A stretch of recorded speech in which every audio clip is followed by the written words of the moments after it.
Krathful had walked the red sands of Velorus Prime for 60 cycles. His people, the Sandborn, knew every dune and every rock formation across the endless desert world. They moved with the great storms, following ancient paths that their ancestors had carved into memory long before the first ships came from the stars. Nothing on this world could surprise Krathful anymore. He had survived sand serpents, poison winds, and the brutal heat that could cook lesser beings alive.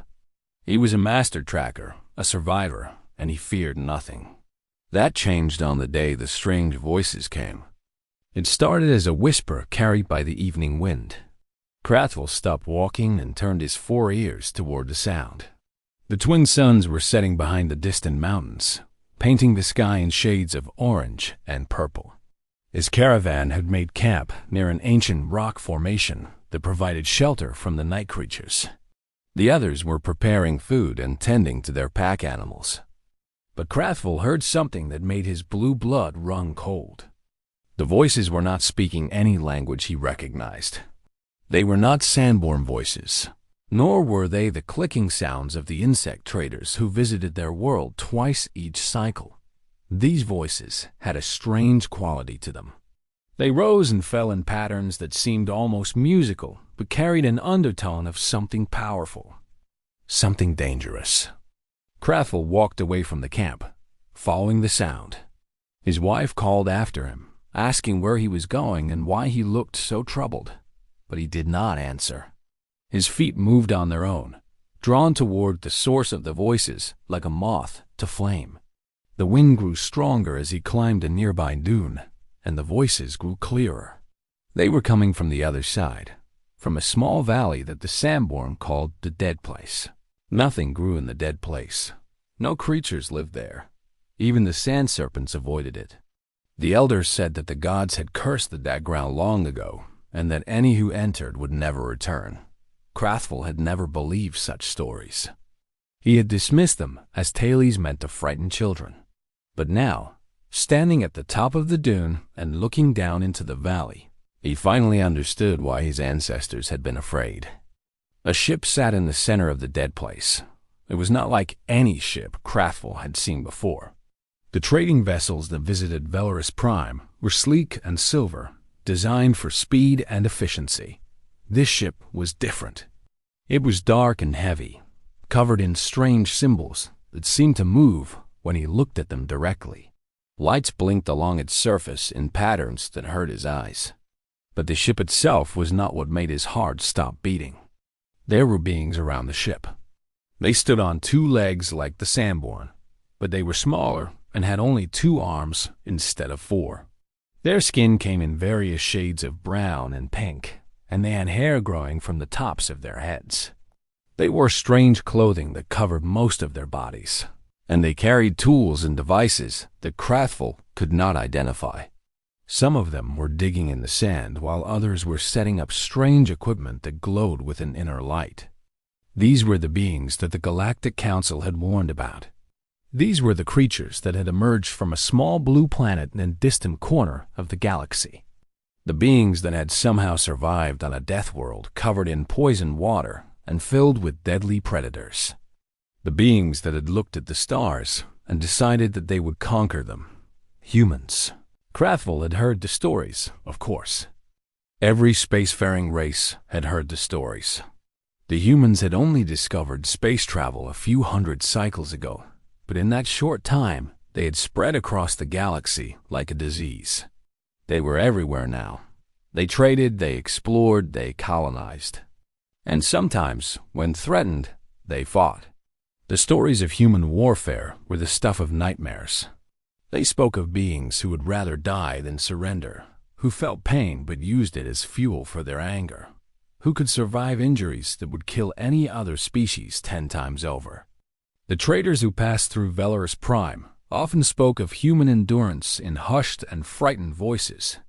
They told stories of humans walking for days without rest, carrying wounds that would kill a Sandborn in hours. They described battles where human soldiers kept fighting even after losing limbs, even after bleeding out half their blood. One trader had sworn on his ancestors that he had seen a human survive a fall from a cliff that would have shattered every bone in a normal being. But those were just stories. Tales told by frightened traders who had never actually met a human. Krathvel had always assumed that the truth was less frightening. Looking at the small creatures in the valley below, he almost laughed. They looked so fragile, so weak. Their skin seemed soft, their bodies thin. How could such beings possibly be the monsters that the galaxy feared? Then one of the humans looked up and saw him. Krathvel felt his entire body freeze. The human's eyes locked onto his, and in that moment, he understood everything. The stories were not exaggerated. If anything, they were understated, because the eyes that stared at him were not the eyes of prey. They were the eyes of a predator, a hunter, something that had clawed its way to the top of a food chain on a world that tried to kill it every single day. Those eyes held intelligence, curiosity, and something else. Something ancient and dangerous that made every instinct in his body scream warnings. The human raised a hand and waved at him. The gesture seemed friendly, but Krathvel could not move. His legs had turned to stone. His four hearts were beating so fast that he thought they might explode. He had faced sand serpents without fear. He had walked through poison winds that could melt flesh from bone. He had once fought off a pack of night hunters with nothing but his bare hands and his wits. But nothing had prepared him for this moment. The human began climbing the dune toward him. Every instinct in Krathvel's body screamed at him to run, to turn and flee back to the camp, and never speak of what he had seen. But he could not move. He could only stand there and watch as the small being climbed toward him with an ease that should have been impossible. The dune was steep and the sand was loose. Krathvel's people had 4 legs and specialized feet for walking on sand, and even they struggled with such climbs. But the human moved like it was nothing, like the desert itself was bending to its will. Its breathing remained steady. Its pace did not slow. It simply kept coming, relentless and unstoppable. The human stopped a few feet away from him and smiled. The expression showed teeth, and Krathvel felt his bladder weaken. On most worlds, showing teeth was a threat display, a warning that violence was about to follow. But the human's body language suggested otherwise. It seemed relaxed, curious, even friendly. This contradiction confused Krathvel even more. Everything about this being was wrong. Everything about it defied the natural order. The human spoke. The words were strange, but somehow Krathvel understood them. The being was wearing a small device on its neck that translated its speech into the Sandborn language. It was asking if he was hurt, if he needed help, if he lived nearby. Its voice was soft and gentle, completely at odds with the predator eyes that continued to study him. Krathvel opened his mouth to respond, but no sound came out. His throat had closed up completely. The human's expression changed to one of concern. It stepped closer and reached out a hand as if to steady him. The movement was quick, but controlled. The kind of movement that spoke of reflexes honed by countless generations of survival. In that moment, Krathvel's survival instincts finally kicked in. He stumbled backward, nearly falling down the dune. The human's hand caught his arm and held him steady. The grip was firm but gentle, and that was somehow worse, because Krathvel could feel the strength hidden in that small hand. The muscles beneath the soft skin were like coiled springs, ready to unleash power that could crush bone without effort. He had heard that humans hunted by running their prey to exhaustion, chasing them for hours or even days until the prey simply collapsed from fatigue. Now he believed it. The human asked again if he was okay. Krathvel managed to nod. He was not okay. He was very far from okay. But he nodded anyway, because his voice still refused to work, and he did not want to appear weak in front of this creature. The human released his arm and stepped back, giving him space. It seemed to understand that it had frightened him, and it was trying to appear less threatening. This terrified Krathvel even more. because predators did not usually care about the feelings of their prey. The fact that this being was making an effort meant that it was intelligent. It was thinking. It was planning. It was adapting its behavior to put him at ease, which suggested a level of social awareness that made it even more dangerous. The human introduced itself. Its name was Sarah, and it was part of an exploration team that was mapping desert worlds in this sector. They had landed in the valley because their sensors had detected mineral deposits that might be useful for their research. They meant no harm to the local population. They only wanted to study the land and then move on. She spoke calmly and clearly, giving him time to process each statement before moving on to the next. Crathville finally found his voice. It came out as a whisper, but the translation device picked it up. He asked why they had come to his world, why they had not contacted the Galactic Council, why they were in the dead place of all locations. Sarah's expression became sad. She explained that her people had learned long ago that the Galactic Council did not trust them. They had been denied membership 3 times, despite meeting all the requirements. They had been called dangerous, unpredictable, too violent for civilized society. The Council had placed restrictions on where they could travel and what technologies they could trade, so now they explored on their own. They avoided contact with other species when possible. They kept to themselves. For some reason, this made Crathville feel guilty. He thought about all the stories he had heard about humans, the warnings from traders, the fear in the eyes of the elders whenever the species was mentioned. He had accepted all of it without question. He had believed that humans were monsters simply because everyone else believed it. He had never stopped to ask if the stories were true or if they were simply the product of fear and misunderstanding. But the being standing before him was not a monster. It was a person. A strange person with strange features and strange customs, but a person nonetheless. It had feelings. It had goals. It had probably left behind a family somewhere among the stars, just like Crathville left behind his family every time he went on a long journey. It had hopes and dreams and fears, just like every other thinking being in the galaxy. He asked Sarah why she was not afraid of him. He was much larger than her, with 4 arms that could easily crush her small body. He had claws and thick skin and venom glands in his wrists that could kill most creatures with a single scratch.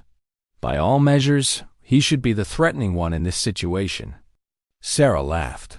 The sound was strange but not unpleasant. She explained that her people came from a world where everything was trying to kill them. Their water was filled with salt that would poison most species. Their air was thick with gases that would burn the lungs of many galactic races. Their planet was covered with predators that had been evolving for millions of years to become perfect killing machines. They had bacteria that could eat flesh, plants that could cause paralysis, and insects that could kill with a single sting. Compared to what they had already survived, a 4-armed nomad was not very scary. She said this without arrogance. It was simply a statement of fact, and somehow that made it even more frightening. Because it was true. Everything she said was true. The planet called Earth was known throughout the galaxy as one of the most hostile environments in existence. The fact that intelligent life had evolved there at all was considered a miracle. The fact that this life had then developed technology and reached the stars was considered impossible. And yet, here they were. Crathville realized that the stories about humans were true, not because humans were evil or cruel or bloodthirsty, but because they had been forged in a crucible that no other species could survive. They had been shaped by a world that tried to destroy them at every turn, and they had emerged from that crucible as something new, something that the galaxy had never seen before: survivors. Sarah invited him to visit their camp. She said she would like to learn about his people and their customs. She promised that no harm would come to him or his caravan. Her voice was sincere, and despite every instinct telling him to run, Crathville found himself agreeing. He did not know why. Perhaps it was curiosity. Perhaps it was the guilt he felt for judging these beings without knowing them. Perhaps it was simply the realization that refusing might be more dangerous than accepting. As they walked down the dune together, Sarah asked him questions about his world. She wanted to know about the plants and animals that lived in the desert. She asked about his family and his caravan and the routes they traveled. She seemed genuinely interested in learning about his culture, and Krathful found himself opening up to her in ways he had not expected. She listened carefully to everything he said, asking follow-up questions that showed she was truly paying attention.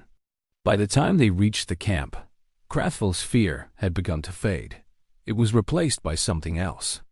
Respect, perhaps, or admiration. Because he finally understood what made humans so terrifying to the rest of the galaxy.